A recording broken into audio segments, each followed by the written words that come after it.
I'm here with Jackson Franklin, who is a Gen Z combat medic running for Congress in Indiana's 5th District. He's a progressive populist who's running because he wants to help working Americans thrive, wants to get money out of politics, and promote social programs like Medicare for All and paid family leave. He's building a grassroots movement and has pledged to not accept any corporate money. We're very excited to have you here today. Thank you for joining us. Thank you so much, Lily, for having me. And, I appreciate you taking the time to ask me questions and just talk about, the issues that we're all facing today. So, to start, if you want to add a little bit more to your background, I know you're currently a paramedic as well. If Yeah. you want to talk about that experience in your day to day, and then we'll kind of go into your campaign.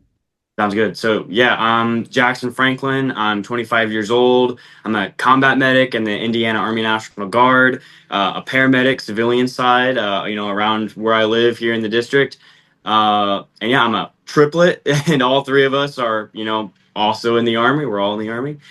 Very political, all of us. My brothers have helped me in my campaign here. But yeah, we're just trying to fight, to get money out of politics, fight to raise the living wage, truly living wage.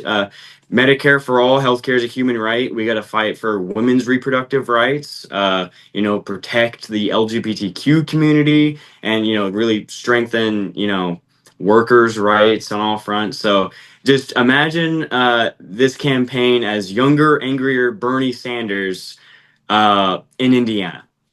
Just a quick guide. That is very helpful context. So why did you initially decide to run?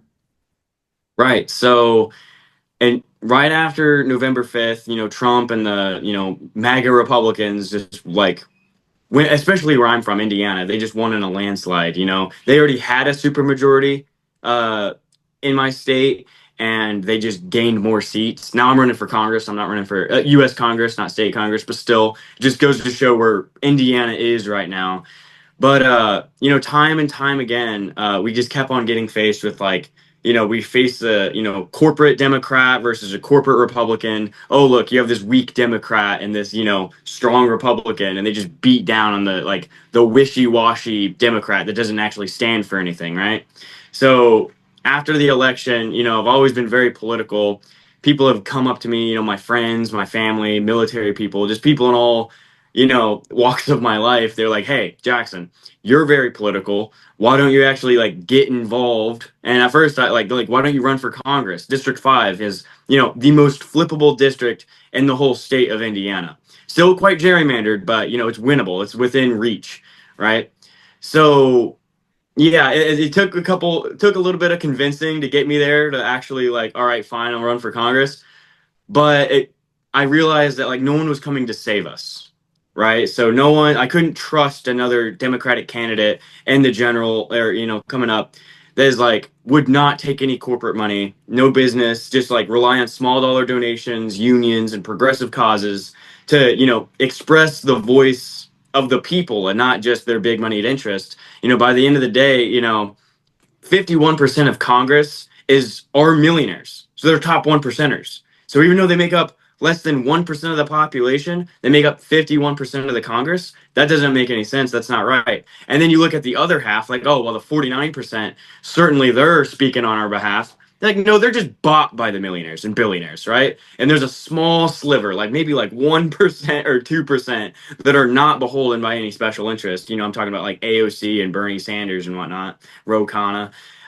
Those people are great, but there's just not enough of them. So what this campaign is trying to do is we're trying to flip the 5th district of Indiana and give a voice for workers and marginalized communities, and actually like have Democrats, or if, in the very least, push Democrats to actually grow a spine and stand up to the fascism that we're seeing in the White House and in Congress. Ton of interesting things you just said that I want to get into. But first, I want to ask, who is the person currently in that seat? Do you want to tell us a little bit more about them? Yeah. Yeah, so right now the spot's being held by Victoria Spartz.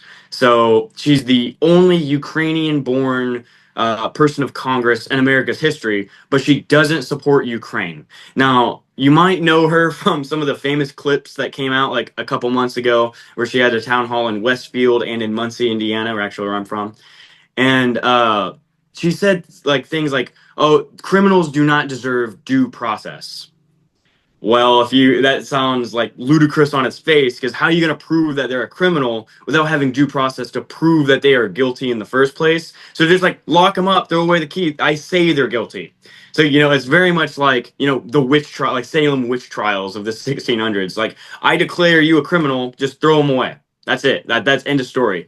And I'm a as I mentioned, I'm in the army, and she voted 2 years ago against the pact, or it was 2022, in she voted against the PACT Act, which means that all that bill was going to do was make sure that veterans got the health care that they need after being exposed to toxic burn pits in Iraq and Afghanistan.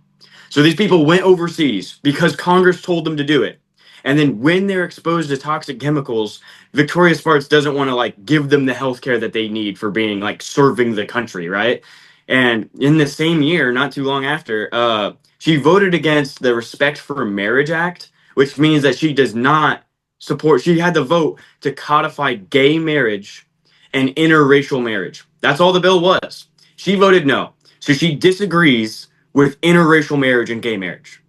So, she's obviously pissing off everybody. Like, how many groups can you, like, oh, yeah, you're taking off, like, just the basic right to be married? She doesn't want to codify that. She's pissing off veterans. She's pissing off, like, her hometown. Her hometown in Ukraine actively hates her. I've seen many comments on, like, my stuff. Like, hey, I'm from this town. Victoria Sports is a traitor. And I'm like, yes, she is. I say just by the fact that you take corporate money. Like, her largest donor is APAC. All right. So she takes like 34,000, 35,000 thereabout from APAC, and no surprise, she supports arming and funding Israel every single day. And, second largest donor is like Indiana Spine Group. No shocker. She's going to do whatever the big health insurance companies say, or, it just the health industry, what they say, the CEOs, that is. So, I'm trying to replace her to give a voice to like the working class and not just the ruling class that's only ever been represented in Congress, and in the White House too. We got to fight back against Trump because he's bought by he is a millionaire, billionaire, whatever he is. He's bought by the billionaires. So we need to have working class. I thought this nation was of the people, by the people, and for the people, not of the billionaires, by the billionaires, and for the billionaires. So that's what this campaign's trying to do. In terms of, supporting the working class, what are some of the key policy kind of agenda items that you have that are an attempt to address the concerns of a lot of working Americans? Right. Good question. So, well, it's all encompassing. So, like, I could list off a few. So, obviously, giving them health care in a Medicare for all style plan. What Bernie Sanders said, the average American pays about like, $12,500 every year for health insurance. So, we're paying all this much in healthcare, but then we're ranked consistently like last place amongst major nations, in terms of healthcare and how many people we treat. So I want to have it to where we expand Medicare, and expand it to include dental, vision, hearing, and then have like a 5-year plan where like every year you roll it back 10 years, and then the last year, is every bottom 25.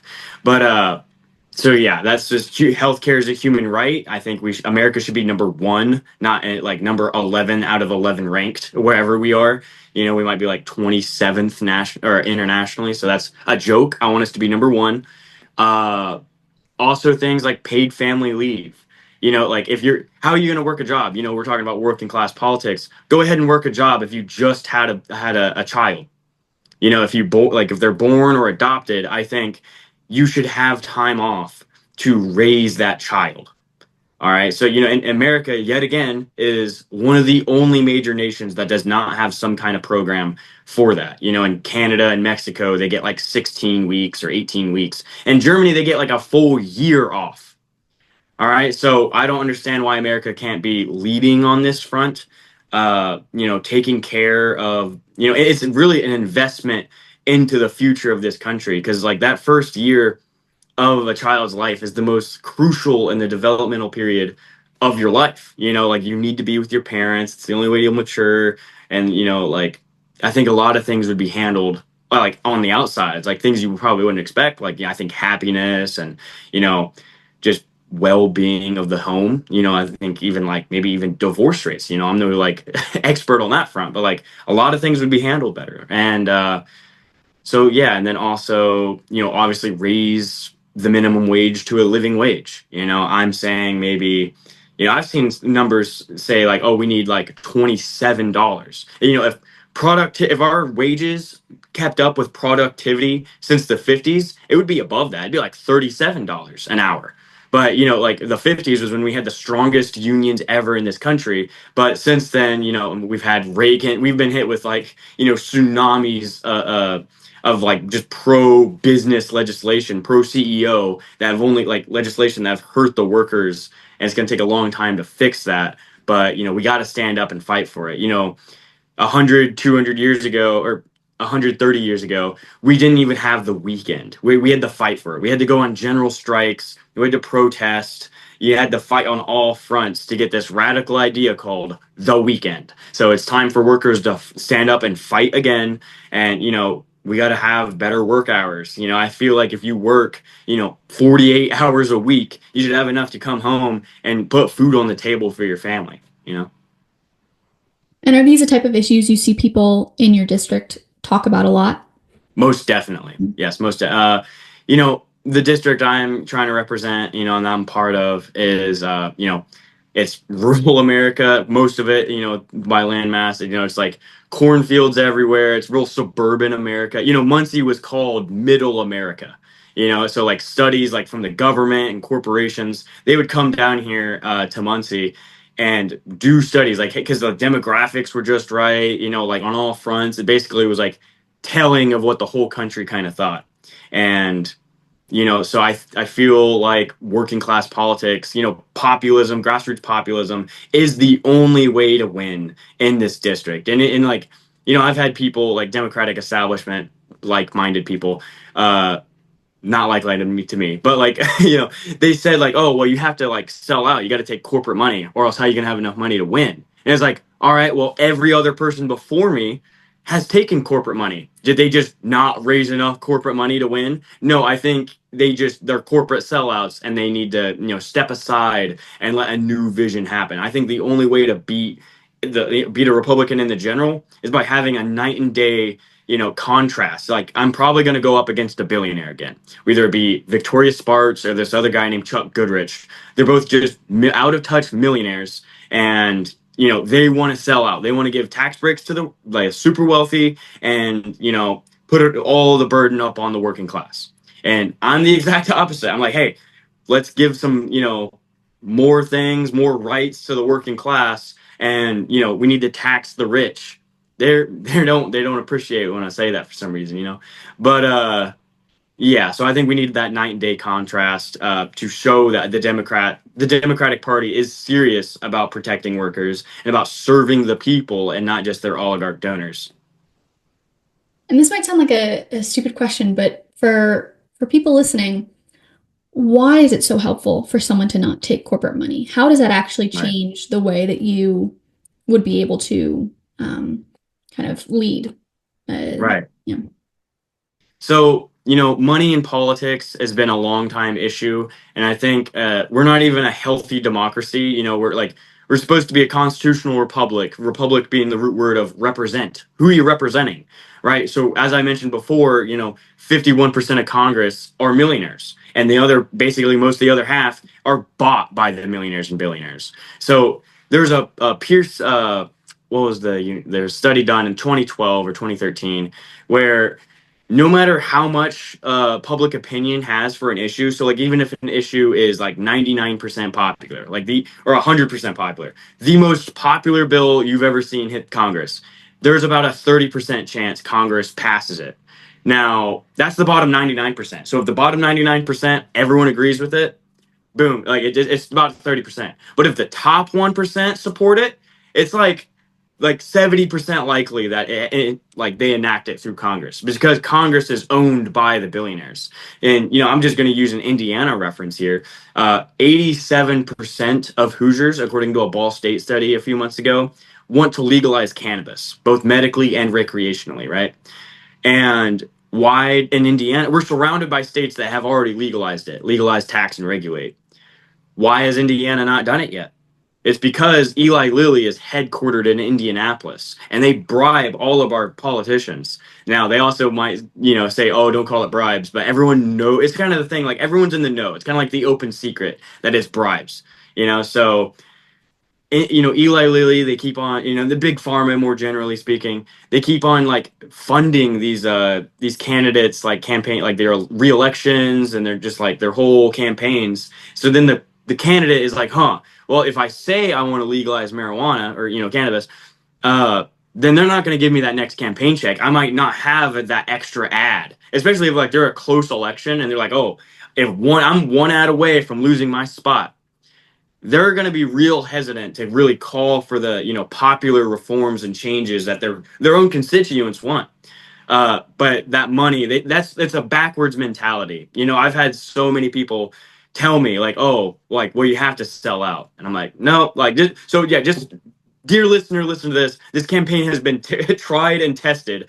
People have come up to me like, hey, I know a friend, a corporation, an LLC that really wants to donate to you. What do you say? And I've turned them down. Like we've already been tried and tested, and I'm trying to, try to convince them to like, hey, save your breath. I'm not worth your trouble. I don't want your money in a sense, right? But yeah, corruption has been a, you look at what Donald Trump's doing with Elon Musk. Elon Musk gives $250 million to Trump's campaign, basically gets him the White House with all the ads and whatever. And then now look at this. Now he implements tariffs, and now the only way for countries to have a lower tariff rate is by if they have a deal with SpaceX, Elon Musk's company. Uh, so that's kind of like mafia boss. Like you go in there and you break all the windows of a shop. And you're like, hey, it'd be a shame if this were to happen again, but I can offer you protection. So you go in there and you're part of the problem. You cause the problem, but then you sell the solution. It's mafia tactics 101, and that's kind of what Trump's doing right now.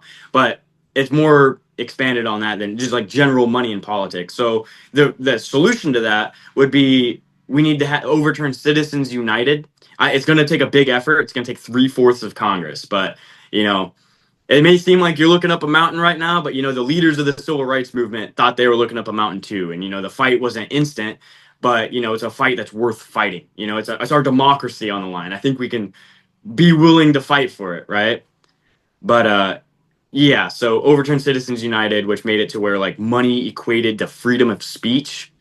But if money equals freedom of speech, then whoever has the most money has the loudest voice in our democracy. And that's not a democracy, that's an oligarchy. So that's kind of how corruption affects our politics.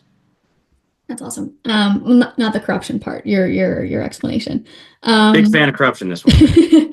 um, talking again through some of your main kind of policy platform, again, Medicare for all, paid family leave. I'd be interested to see or, understand. This is something I kind of have been trying to talk about a lot and talk about more, is not just the kind of economic impact, but the social emotional impact of some of this stuff. You spoke about earlier, you mentioned about, divorce rates. I think that one could argue a lot of the economic issues we're experiencing are contributing to a very dark culture and a very kind of depressed, anxious time in America. And I don't know if you want to speak to that at all as well. Is there anything you see in kind of the again our culture, our conversations, our emotions that you also want to see Right. addressed? Yeah, so right now, I think a lot of people are just frustrated with the system, but don't know exactly where to pin that frustration. They just kind of generally know that it's going against them, right? They think, right wingers might see it as like, oh, like this mysterious elite is pulling all the strings, but then they'll like try to find that elite and they'll like be misdirected to like, oh, trans people or black people, right? And they've been misled, they've been lied to. It's all a distraction for the culture war. And as I always say, there is a dangerous minority group in this country, but it's not the one they're telling you about. It's the top 1%, right? It's the billionaire oligarchs that are ruining this country. But as far as like the working class, like, on the ground level of things, like how you're going to actually see it day to day, Medicare for all. If healthcare was a right in this country, the show Breaking Bad would never be a show in America, right? It's episode one. Walter, like in Canada, Walter White goes to get cancer treatment, and they're like, "Oh, Mr. White, here's your cancer treatment." You're like, "Oh no, do I got to sell meth to get paid by?" And you're like, "No, you just get the help you need, man." Episode one wraps over. That'd be a boring show, right? But that's what it's like in most of the modern world. So that could be us. We could be ranked number one. And as far as some other more serious things, I'm a paramedic. I've worked on the ambulance for some time, and I've seen people like get on the truck. Like we have deliveries from the hospital. Veterans, people from all walks of life. That refuse care, or like they have to go home to die, right? And these people I've seen, just and it happens all across this country. So like they just did not. They would rather go home and die or refuse further care. They don't even want to get on the ambulance because they don't want to pin that medical bill to their families. They would rather take that burden with them and pay the price with their life than ever put that financial burden on their families, which is it's cruel, right? And yeah, I think we need to have a society that like takes care of our people and treats healthcare as a human right, of course. And yeah. So if we had Medicare for all, I'm sure we all know people that, have been affected by that. 68,000 Americans every year die to a lack of health insurance. And, so we're having a war on poor people's health care, all for the sake of the profit of the greedy CDOs, right? The billionaire oligarchs. They can profit off of it. You can guarantee we're paying for it. Like some things should just be off the table. I think their greedy capitalism ends where human lives begin, human rights begin. And yeah, and also, I'm also a big supporter of, universal education for like public schools, public colleges. I think we could very easily like wipe the student debt clean. Those two words like should not be together. Student debt. On that note, medical debt. Medical debt is like the number one form of bankruptcy in this country. So that's another thing that we need to wipe out. But yeah, I think education and healthcare are human rights. Call me radical, but like as far as we're going to pay for it, if we just had a 0.05% tax on Wall Street insider stock tradings, it would be enough to pay for, all like wipe the student debt clean within a year. So these things like it's something that the rich, the top 1%, like the wealth gap between us, the bottom 99% and the top 1%, has never been more severe than it is right now. Like we are looking at like late stage capitalism, like we're in crony capitalism territory, and the wealth disparity is worse now in American history for Americans than it was for the French right before leading up to the French Revolution. It just, of course, we have like much more amenities of, our phones, Netflix, just modern life, AC. So, we kind of keep like distracted, like bread and circuses on that front. But, if people were ever to look around and like see all the pain that has been happening, I think, if you're not pissed off, you're not paying attention, one would say. But yeah, I think it's time to wake up and realize who our true enemies are. It's not, you're way closer to the person who's homeless sitting on the street than you're way closer to them than you ever will be to Elon Musk, to Jeff Bezos, or any other billionaire that is like destroying this country. And it's time to realize, like, look to your left and right. Those people shoulder to shoulder with you, they're on your same team, right? We need to go after the bill. There should not be a thing called a billionaire, right? There's no moral billionaire. Unlike what the chair of the DNC said, like, oh, they have their billionaires. We need to go after the good billionaires. There's no such thing as a good billionaire, right? Like by the fact they got to that point, they've exploited workers, they've sent jobs overseas, they've bribed, they've wheeled and dealed their way to the top. So I think we need to have limits on that. I think everything after 999 million should be taxed at like 99% or 100%, right? So up until if we did that, it'd be a while till inflation caught up to where I don't think that's gonna happen. But yeah, I think that'd be a solution for that. And so you say that, a lot of people are pissed off. What's interesting is that America's youngest voters, despite I'd assume being quite pissed off, are turning more towards the right and away from a lot of these, I think, solutions that you've outlined, especially young men are turning towards the right. Can you make the case for why that same voting bloc might appreciate your campaign? Right. So yeah, that's a great question. People in my demographic, young white men especially, have been going more and more to the right.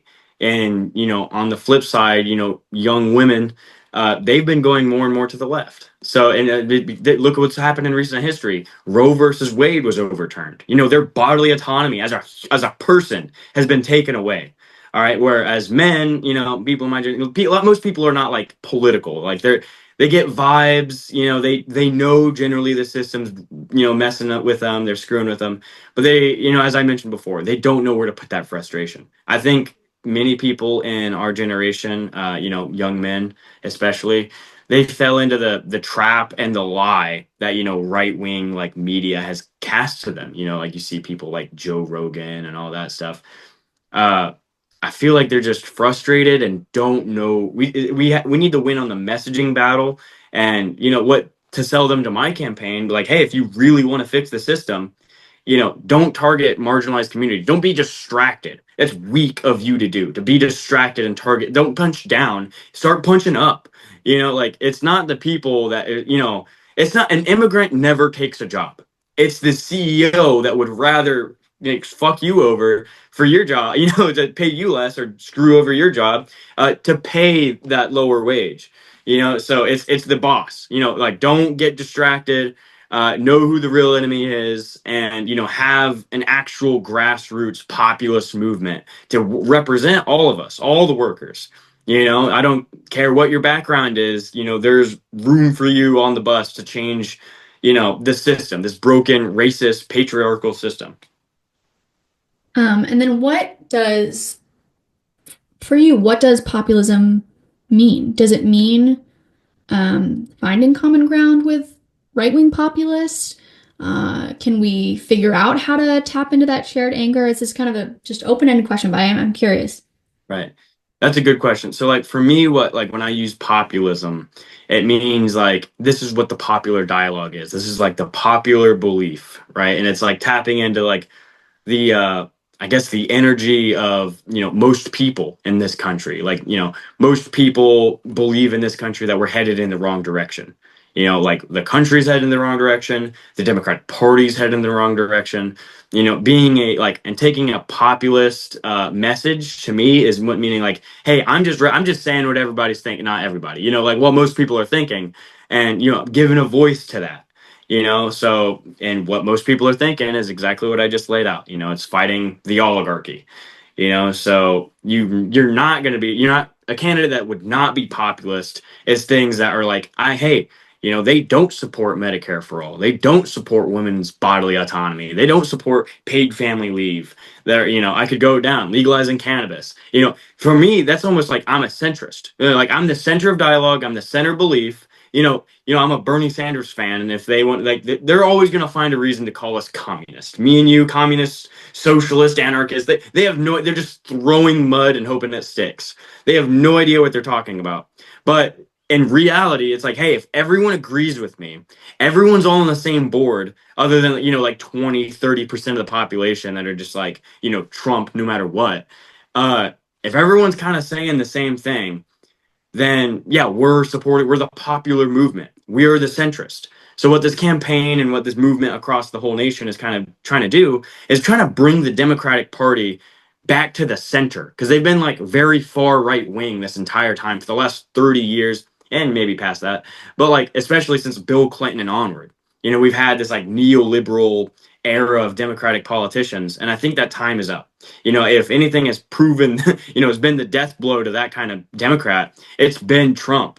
Like we just tried to run a corporate Democrat. They were like, oh, I'm pretty much like a lot like the last administration. I'm not going to differ myself too much. Actually, the economy is the best it ever has been under our administration. You guys are all doing great. A populist would not say that. A populist would be like, you guys are hurting. We got so much more work to do, and these are the programs I'm going to do that differs from that last administration. So we've tried the corporate Democrats. We tried it with Hillary. We tried it with Harris. I think Biden lucked out, but with COVID. So yeah, we've tried these like corporate neoliberal Democrats, and time again, they have failed us. And if given the chance, they're gonna fail you again. We need to have our own version of like the Democratic Tea Party and drag the Democrats, kicking and screaming back to the center, back to the reality, right? Back to like a progressive populist vision for the country that represents all of us and not just that top 1%. Very true. I think that for me, I feel like populism is the new centrism in a way, in that it is the new middle, and it doesn't, when people say let's find common ground, I think we're now starting to talk about a new definition. And I would say a new populism. Um, is there any reason for young people to still have hope in American politics and in the American political system? Right. Great question. Again, yeah, I think young people have largely changed. We've been the face of political movements. Most times we're like you remember the pages in the history books, like civil rights era. Who was leading the charge against for civil rights? It was students, right? Who anti-Vietnam protest? Who led those movements? Students. Pro workers, I mean, it was young workers, right? So if young people don't get involved, it's not happening. We need our generation to step up to the plate. You got to rise to the moment. So I think, and it's not all hope is lost. Like, yeah, Trump is, the devil, right? He's a fascist, but it's going to be up to us to get him out of office. And, there's hope for 2026 even to take back the House. And as far as the House is concerned, I know a lot of this power, like some of the bad stuff coming, is from the executive. So we're going to have to maybe wait till 2028 for that. But as far as the House passing that dirty CR bill, that guts Medicaid, guts food stamps, education relief and all that, school lunches, they're cutting that. We could stop that in the House, and we could just make sure like the fascist plan of Project 2025, just stops dead in its tracks. Like there's not going to be another bill that, gives Israel another $10 billion. That's not going to pass the House. Hopefully the Democrats get their ducks in a row on that one because, Democrats could win the House, but if more than half the Democrats are bought by AIPAC, good luck. But anyway, bought by Wall Street. We're not going to give another tax break to the top 1% without, we're just going to tax the top 1%. Now, we got to get Trump, we got to get a president that actually signs on that, but it's very important we take back the House. All right? So that way like there's so many different like the House just voted the other day to take the Democrats proposed a bill saying, "Hey, can we all agree we're not going to take American citizens and send them to El Salvador?" The Republican House just voted, no, actually, we will take American citizens and send them to El Salvador. So if we had a Democratic House, guess what? No American, as much as the House can be concerned with, no, yeah, that'd be a no vote. It'd be like, yeah, duh, too easy. Next vote. So we got to take back the House.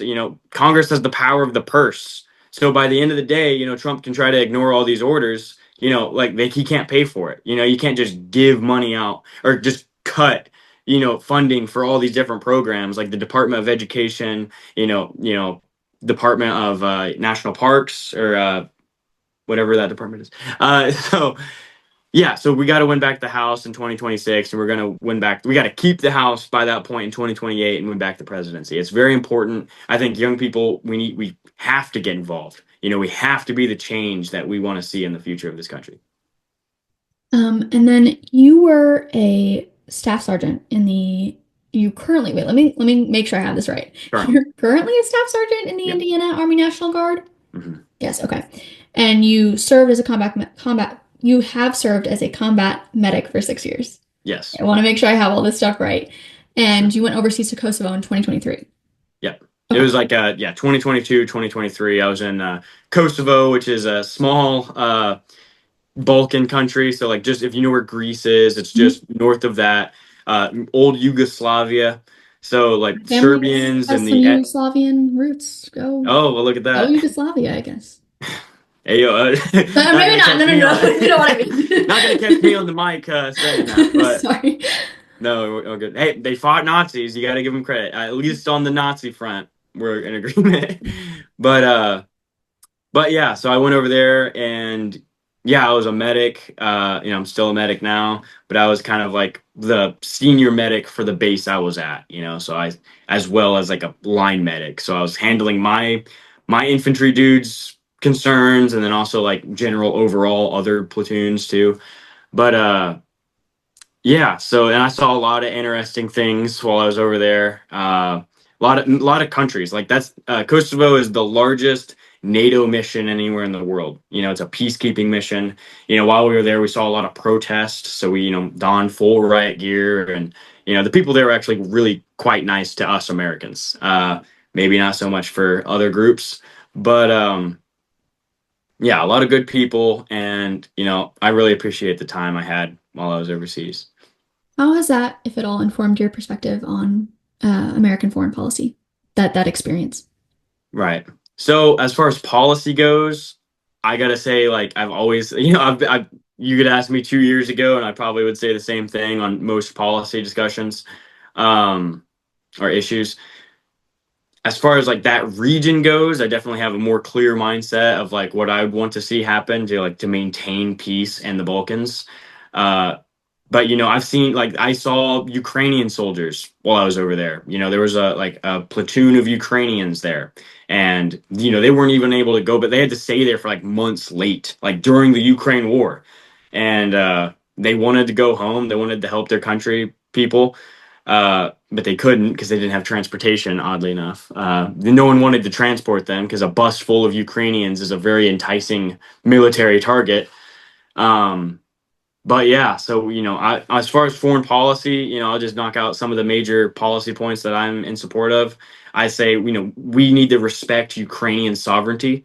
And Trump is having an annexation deal with Ukraine's natural resources. I just think that's imperialistic. Uh, Hot take: I'm against going to war with Iran, Venezuela, Canada, Greenland, Denmark. Uh, I want to say, just throw a dart at the map. I don't want to go to war. All right, I'm good. No Yemen, no Somalia, no Libya. I don't want to go to, get out of. We need to get out of Iraq. We need to stop helping Israel. Like, and on top of that front, we need to call for the. We need to cease the arms transfers to Israel. We need to stop funding them. We need to stop arming them. They're committing an ongoing genocide, and I think we need to hold those accountable that are that have led this genocide. Talking about like Benjamin Netanyahu, Ben Gvir, many American politicians. I think are war criminals. They're complicit in the genocide and ethnic cleansing of Gaza and in the West Bank because they went after. They were saying it was all after Hamas, but then they invaded the West Bank too. It's like there's no one in Hamas in the West Bank. It's by definition. It's like there's no Hamas in the West Bank, so why are we invading there? But and on Ukraine, of course, I support more armaments to Ukraine. And it's not like, oh, well, how are you going to pay for this? You can have both things. You can have healthcare, which is cheaper. We could have a cheaper option for healthcare, guaranteeing everyone healthcare. We're the richest country in the history of the planet. Anytime someone says, "Oh, a Republican politician," or a crooked Democrat, anytime they say, "How are you going to pay for it?" We're like, "How can we afford not to do it?" It's most of the time the progressive option, the populist option, is cheaper. So yeah, and on some other issues, we need to respect Taiwan's sovereignty. We can't let nuclear armed powers, these bullies, just take over the map. Like we can't just have Hitler with nukes wants to take over half the continent. What are you gonna do? Like, well, we need to like help them, protect because like it sets a bad precedent going forward. Because then it's gonna be like 1984. Like, what, you're gonna have like three superpowers just take over the whole world and no one's ever going to stop them until they bump into each other. But so yeah, that's on my foreign policy. A lot of great points there. So I'll ask you one last question. Um, part of this platform, the New Populist, is helping young people, especially on both sides of the aisle, men, women from different backgrounds, come together on some core issues. And so I think, if you were to kind of make, again, kind of already asked you this question, but you're making your case to young people from different sides of the aisle, why is a left populist platform like yours so important, and what could this do for them? Right. Good question. So, what this movement's trying to do, this grassroots populist movement, it's trying to build a movement and a coalition that represents all people. We're standing up to the oligarchy, the top 1% that has done nothing but spit on us and send our jobs overseas. We've been massively misled on the front of that, like, hey, you can become a billionaire too if you just work hard enough. I promise you, you're probably not going to become a billionaire. But you know what you will become? You're one or two bad paychecks away from becoming homeless. So how about we stand together and protect those amongst us? We need to. This movement is trying to give a voice to the working class, unlike most politicians who only celebrate and work for the ruling class. So, I'd encourage everyone to go to jacksonfranklinforcongress.com and help us out. And I think left populism is just real populism. So Trump's a pseudo populist. He misguides frustration. He misleads people's frustration onto marginalized community groups. And left populism, all it is like saying, hey, these people screw you over. Let's have some basic like protections on the workers front. So one is way more radical than the other one, right? So we got to stand up. It's time. I think, the polls all say like what people want, right? We want Medicare for all. We want to protect women's rights. We want to legalize cannabis. We want to have paid family leave. I just think it's time for, a new, mindset, new kind of policy, and new kind of politician to come in and deliver promises to the American people that we have not had in a generation. Thank you so much for talking with me today. This was awesome. Thank you so much for having me. Of course.